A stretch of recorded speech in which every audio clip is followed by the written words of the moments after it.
ko? Ano? Parang may nakita ko dyan kanina. Nasaan na kaya yon? Kaya yun? Baka naman ginamit mo, Papa, ha? Baka kung saan mo na naman nilagay. Ulyanin ka pa naman. Ano ba itong batang ito? Sa akin pa naghahanap? Mukha ba akong nagsusuklay? Ah? Ayan. Nakaligo na nga.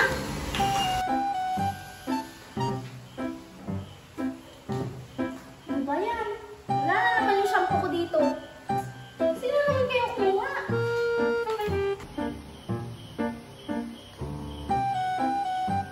Pa! Oh, bakit? Naliligo na sana ako. Kaso yung shampoo ko nawawala. Ginamit mo siguro na, Pa. Ano ba yan? Kanina, suklay na alam mo sa akin. Ngayon, shampoo na naman. Marinisi ka na nga lang. Sa kalbo pa? Sa kalbo pa? Kalimutan ko. Wala nga palang buhok si Papa.